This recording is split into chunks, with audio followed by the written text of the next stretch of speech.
नमस्कार दोस्तों। आज जिस हम कंपनी के बारे में बात करना जा रहे हैं उसका नाम है मदरसन। बेसिकली इसका नाम है मदरसन सुमी। ये नोएडा बेस्ड कंपनी है और ये क्या करती है, वैसे इसका जो काम है ऑटो एंसिलरी का काम है। ऑटो एंसिलरी का मतलब होता है कि जो ऑटो के कंपोनेंट्स, मतलब कि कार, बाइक, स्कूटर जो भी बनता है ऑटोमोटिव, उसके कंपोनेंट्स बनाते हैं। और ये दुनिया में काफ़ी बड़ी कंपनी है और इंडिया से बाहर भी इनका काफ़ी जगह माल जाता है। Motherson is one of the most largest manufacturer of components for the automotive industries. तो आप समझ सकते हैं कि ये बहुत बड़ी कंपनी है और ये काफ़ी जगह इंडिया से बाहर भी काम करते हैं। बहुत सारी जगह इनका माल जाता है, इंडिया से बाहर भी, इंडिया के अंदर भी। तो अपने आप में बहुत सारे कंपोनेंट्स ये बनाते हैं। इंडिया में तो जो दे रहे हैं सो दे रहे हैं, इंडिया के बाहर भी ये लोग देते हैं। इंडिया के बाहर भी इनके काफ़ी सारे बिजनेसेस और इसी रूप से इनका काम चलता है। ये तो हो गई कंपनी के बारे में थोड़ी सी जानकारी कि कंपनी क्या करती है, कंपनी का क्या फ्यूचर है, क्या परफॉर्मेंस है। आप इनकी वेबसाइट पे जाके भी देख सकते हैं, madarsonsumi.com के ऊपर। हम थोड़ा सा इनके बारे में जान लें। जो इस समय रेट चल रहा है वो चल रहा है 74 रुपये 15 पैसे है, और अगर ऑल टाइम हाई देख लूँ तो 170 रुपये के आसपास का हाई है। और मार्केट कैप आप देख सकते हैं कितना बड़ा है, 50,246 करोड़ का।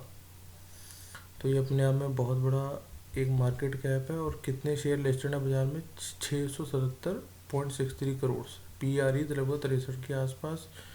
और डेट कोई बहुत बड़ा डेट नहीं है, सिर्फ 5345 का डेट है। और अगर मैं बात करूं सेल्स ग्रोथ की तो 45% के हिसाब से सेल्स ग्रोथ हो रही है। और अगर प्रॉफिट की बात कर लें तो 312% का प्रॉफिट है। 312% के दर से प्रॉफिट आ रहा है। ठीक है जी, ये तो होगी छोटी सी यहाँ जानकारी। और आगे चलते हैं, थोड़ा सा इसको समझने की कोशिश करते हैं। ये आप देख सकते हैं सेल्स ग्रोथ यहाँ से लगभग बढ़ती बढ़ती चली। ये कोरोना वाला टाइम है, यहाँ से फिर बढ़ रहे हैं और अब लगभग 5.3 के आसपास की आ रही है। प्रॉफिट 880, 813, 898 गिरा। कोरोना का टाइम था, कहीं एक्सपोर्ट कुछ नहीं पाया। 520 से सीधा 1122, 1163 के आसपास का प्रॉफिट। ऐसे ही ROE बढ़ रही है और ROC भी बढ़ रही है धीरे धीरे। आप देखेंगे ये अपने आप में डेट इक्विटी रेशियो 0.17 है, जो कि एक डिसेंट है, कोई ऐसी घबराने की बात नहीं। अब हम यहाँ देख सकते हैं कि जो हमारी प्रमोटर शेयर होल्डिंग है वो लगभग 68.16% है।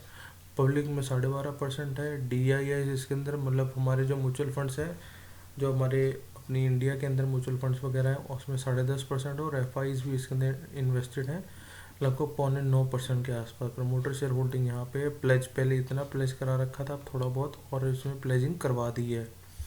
तो मोटा मोटा प्रमोटर के पास लगभग 68% का हाथ है और उसमें FIDs भी लगे हुए हैं। और थोड़ा सा आगे चलते हैं, आपको यहाँ दिखाते हैं, एक सेकंड, क्वार्टरली ये आपको दिखाते हैं। 18 में 7456 की सेल थी, थोड़ा बड़ा 7581 हुआ। मार्च 2020 कोरोना टाइम था, 4000 रह गया।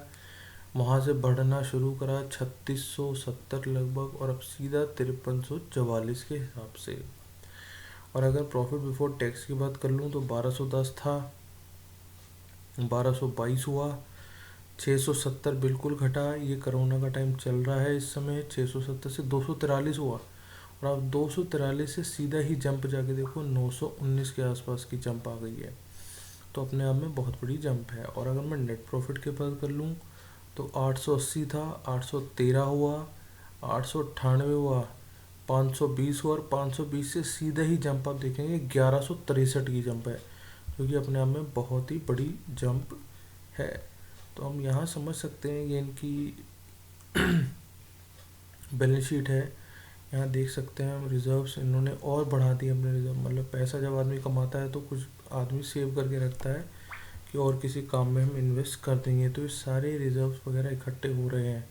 तो ये अपने आप में बहुत बड़ी चीज़ है। और आगे चलते हैं, आपको और दिखाते हैं। कैश फ्लो देख सकते हैं आप, कहाँ 1210 था, 1222 हुआ, 1161 हुआ, 682 से सीधा ही 1404 हुआ। मतलब आप ये समझ सकते हो लगभग डबल हो गया।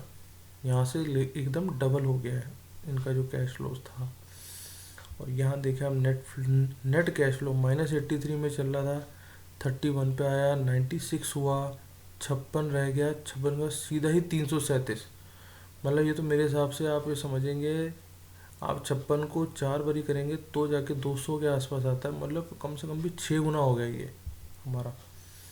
तो ये तो आपको मैंने थोड़ा सा कंपनी के बारे में दिखाने की कोशिश करी है। हम थोड़ा सा इसके चलते चार्ट के ऊपर, ये आप देख सकते हैं कि इसके पास 2 घंटे के टाइम फ्रेम पे एक चार्ट खोला हुआ है। और अगर मैं इस पे ईएमए प्लॉट करके दिखा दूँ तो अपनी लगभग 200 काटने वाला है ये अपनी 2 घंटे के टाइम फ्रेम पे। तो जब ये 200 काटेगा तो एक नए लेवल निकल के आएंगे। मैं आपको एक बार लेवल भी चेक करा देता हूँ यहाँ पे।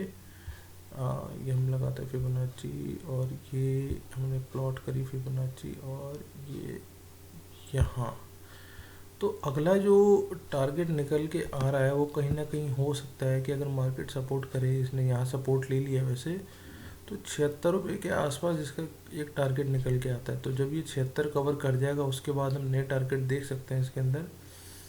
तो बाकी आप इस शेयर पे थोड़ी नज़र रखिए, देखिए आपको क्या समझ में आता है इसके अंदर। अगर हम और बड़ा टाइम फ्रेम ले लें, एक दिन वाला, तो ये देखिए ये यहाँ पे थोड़ा सा इसका डाउनफॉल आया था अक्टूबर के अंदर।